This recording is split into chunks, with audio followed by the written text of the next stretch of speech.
36 জুলাই যেটাকে আমরা বলছি, অর্থাৎ 5ই আগস্ট, এই জাতি আওয়ামী জাহিলিয়াত থেকে মুক্তি পেল।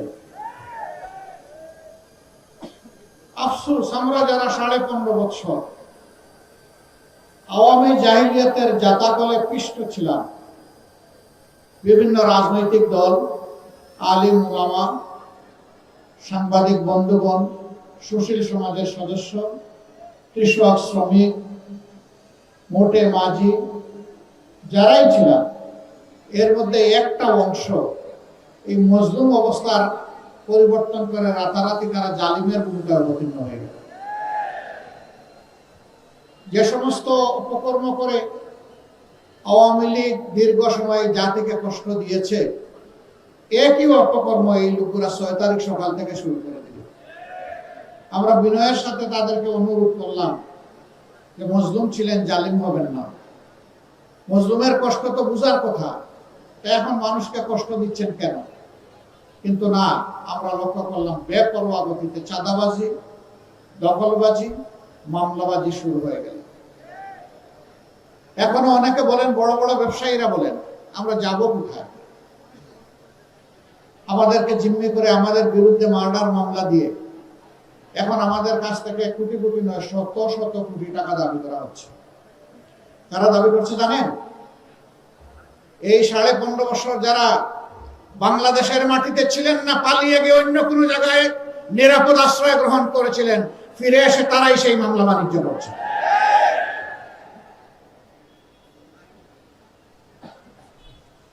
আগস্টের 6 তারিখ থেকে শুরু করে আজ পর্যন্ত 2026 সালের আজকে ফেব্রুয়ারি মাসের 8 তারিখ, এই পর্যন্ত এই অপকর্ম যারা শুরু করেছিল তারা এই অপকর্ম বন্ধ করে নাই। তাদের জ্বালায় অতিষ্ঠ সাধারণ মানুষ, ব্যবসায়ী, এমনকি ফুটপাতে যে বিক্ষোভ লোকটা ভিক্ষা করে তার ওদের কাছ থেকে চাঁদা। আমরা কি আমাদের সন্তানদেরকে বুকে নিয়ে জুলাই মাসে এই জন্য লড়াই করেছিলাম যেখানে পুরাতন চাঁদাবাজের বদলে নতুন চাঁদাবাজের জন্ম হবে, মামলাবাজের জন্ম হবে, ভূমি দখলবাজের জন্ম হবে, ভূমি দস্যুদের জন্ম হবে? এই জন্য তো আমরা এই লড়াই করিনি, আমাদের সন্তানেরা এই লড়াই করেনি। আমাদের সন্তানদের দাবি কি ছিল? সিম্পল দাবি, উই ওয়ান্ট জাস্টিস। আমরা শান্তিতে থাকতে চাই, আর তার জন্য সারা সমাজের সর্বত্র আমরা ন্যায় বিচার দেখতে চাই, এটাই তারা বলেছিল। এখন ন্যায় বিচার এটা আপনারা দেখেছেন একটি দল, তারা মাঝে মধ্যে বলেন তারা ক্ষমতায় গেলে দুর্নীতির টুটি চেপে ধরবেন। ভালো কথা, charity always starts from home. ভালো কাজ নিজের ঘর থেকে শুরু করা লাগে। তাইলে যে 59 জন ভয়াবহ ঋণ খেলাপি, ঋণ ব্যাংক ডাকাত, এদেরকে আপনারা মনোনয়ন দিলেন কেন? এদেরকে বগলের পিছে আশ্রয় দিয়ে এমপি বানিয়ে আপনারা করবেন দুর্নীতি দমন। এগুলা শুনলে পেঁচায়ও হাসবে। জনগণ এগুলা বুঝে। প্রিয় সম্মানিত ঢাকা 11বাসী, বারবার 12 তারিখ ফিরে আসবে না। 5 আগস্টের অসম্পূর্ণ কাজ সম্পন্ন করার দিন হচ্ছে আগামী 12 তারিখ।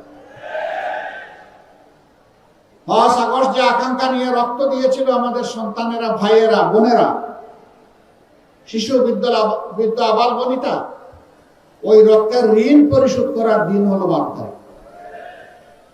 এই রক্তের সাথে যারা বেইমানি করবে, ইতিহাস তাদেরকে ক্ষমা করবে না। সারা বাংলাদেশ এখন জেগে উঠেছে। তরুণ যুবকেরা তাদের দৃষ্টিভঙ্গি জানিয়ে দিয়েছে। তারা বলে দিয়েছে আমরা পুরোনো বন্দোবস্তে আর নাই, বস্তাপতা রাজনীতি আর ফিরিয়ে আনতে চাই না। নতুন বাংলাদেশ আমরা দেখতে চাই। বাংলাদেশের নতুন রাজনীতির উত্থান চাই। ইতিমধ্যে এই রায় যুব সমাজ দিয়ে দিয়েছে। এখন জনগণের দায়িত্ব, আগামী 12 তারিখ জনগণ ইনশাআল্লাহ সেই রায় দেবে। জনগণ দুর্নীতিকে লাল কার্ড দেখাবে, জনগণ চাঁদাবাজদেরকে লাল কার্ড দেখাবে, জনগণ মামলাবাজদেরকে লাল কার্ড দেখাবে, জনগণ দখলদারদেরকে লাল কার্ড দেখাবে, জনগণ আধিপত্যবাদের গুলামদেরকে লাল কার্ড দেখাবে। আবরার ফাহাদ, আবু সাইদ, সাদি, হাদি, আমরা তোমাদের কাছে আর তোমাদের বন্ধুদের কাছে আমরা বইনি, আমরা কথা দিচ্ছি ইনশাআল্লাহ তোমাদের আকাঙ্ক্ষার নতুন বাংলাদেশ হলে দেশ এবং জনগণের সেবা করার সুযোগ পেলে তোমরা যেমনটা চেয়েছিলে আমরা তেমনটাই যৌবনদীপ্ত বাংলাদেশ গড়ে তুলব ইনশাআল্লাহ। এই বাংলাদেশ যুবকদের হাতে আমরা তুলে দিতে চাই, আমরা যুবকদের হাতে বাংলাদেশের দায়িত্ব দিতে চাই, আমরা বেকার ভাতা দিতে চাই না। 24-এর যুবকেরা কোথাও গিয়ে কারো কাছে বলে নাই দে দে বেকার ভাতা দে, স্লোগান দিয়েছিল কেউ? তাইলে আজকে বেকার ভাতার কথা উঠে কেন? আমি মনে করি যে সন্তানেরা সেদিন চিৎকার দিয়ে বলেছিল আমাদের অধিকার দাও, আমাদের হাতে আমাদের ন্যায্য কাজ তুলে দাও, তাদেরকে বেকার ভাতা কথা বলার মানেই হচ্ছে যুব সমাজকে অপমান করা। যুব সমাজ আপনারা সেই অপমান সহ্য করতে রাজি আছেন? আপনারা বেকার ভাতা চান না কাজ চান? কাজ চান? যারা চান তারা একটু হাত তুলেন। ও মাশাআল্লাহ, সবাই যুবক। তাইলে এই স্টেজে আমরা যারা আছি আমরাও যুবক, আমরাও সামিল হয়ে গেলাম যুবকদের সাথে ইনশাআল্লাহ। সম্মানিত ভাইরা, 10 টাকা শেয়ার করে চাল খেয়ে এখনো পেটের ভিতর গরম রয়েছে, ফাঁপা যায়নি। এখন আবার নতুন করে এই কার্ড সেই কার্ড, গাঁঠে গাঁঠে কার্ড, এই সব কার্ড হলো ভুয়া কার্ড। যেমন 10 টাকা দরের চালের আশ্বাসটা ছিল ভুয়া, এই কার্ড গুলা হলো সেই রকম ভুয়া। এইসব ভুয়া কার্ডকে আগামী 12 তারিখ জনগণ ইনশাআল্লাহ লাল কার্ড দেখাবে। এরপরে যে বাংলাদেশ জনগণের আকাঙ্ক্ষার ভিত্তিতে মহান আল্লাহর ইচ্ছায় গড়ে উঠবে, সেই বাংলাদেশে ইনশাআল্লাহ এই সমস্ত সামাজিক অপকর্ম চলতে দেওয়া হবে না। ন্যায় বিচার ইনশাআল্লাহ কায়েম হবে। বিচার এক একজনের জন্য এক এক রকম হবে না। সাধারণ একজন মানুষ অপরাধ করলে ওই নির্দিষ্ট অপরাধের জন্য বিচার করে তার যে শাস্তি হবে, দেশের প্রেসিডেন্ট প্রধানমন্ত্রী একই অপরাধ করলে তাদেরকেও ছাড় দিয়ে কথা বলা হবে না। একইভাবে তাদেরকেও বিচারের আওতায় আনা হবে, আসতে হবে। সেই দিনই ন্যায় বিচার কায়েম হবে ইনশাআল্লাহ। অপরাধে কারো কোনো দায় মুক্তি নেই। অপরাধ করেছে, অপরাধীকে শাস্তি পেতে হবে। যে দেশের টাকা লুণ্ঠন করে যারা বিদেশে পাচার করেছেন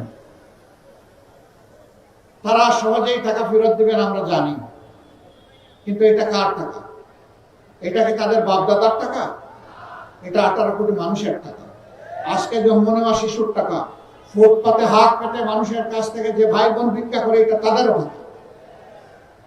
রাষ্ট্রের আয়ের 3 খাত, ট্যাক্স, বিদেশি অনুদান এবং বিদেশি ঋণ, এই 3টা মিলে রাষ্ট্রের তহবিল সমস্ত মানুষের উপরে সমানভাবে দায়বদ্ধতা।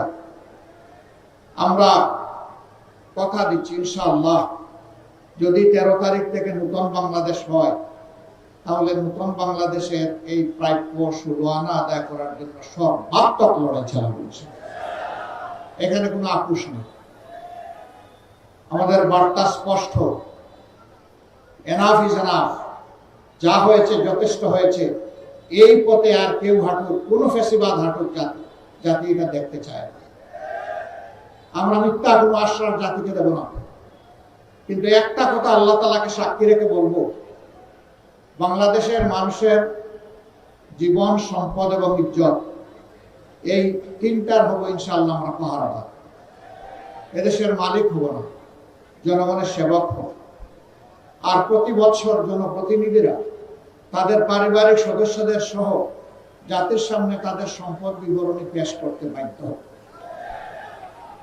আমরা দেখি কার শ্বশুর বাড়িতে সম্পদ হলে সোনা হলে একটু দেখতে চায়। 15.5 বছর ভিক্ষুকের ঝুলি গলায় নিয়ে অনেকে যাত্রা শুরু করেছিল রাজনীতিতে, পরে তারা হয়েছে হাজার হাজার কোটি টাকার মালিক, এবং নিজের বাপের বাড়ি যতটা ধনী শ্বশুর বাড়িতে বানাইছে তার চেয়ে বেশি।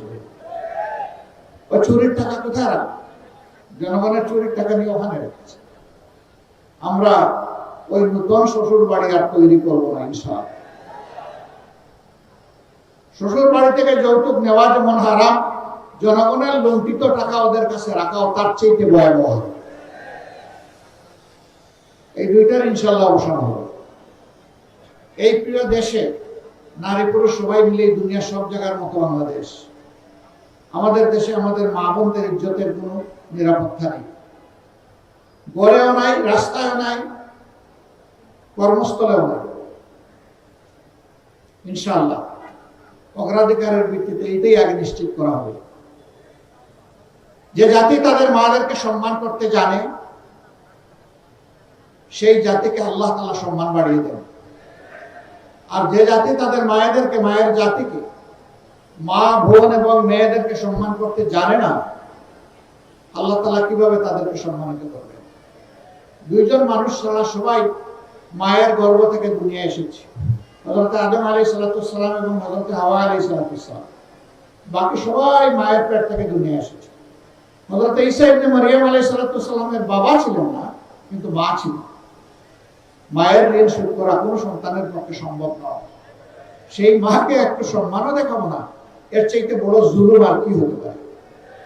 ইনশাআল্লাহ আমরা তাদের সম্মানটুকু এবং নিরাপত্তাটুকু ইনশাআল্লাহ প্রতিষ্ঠিত করব।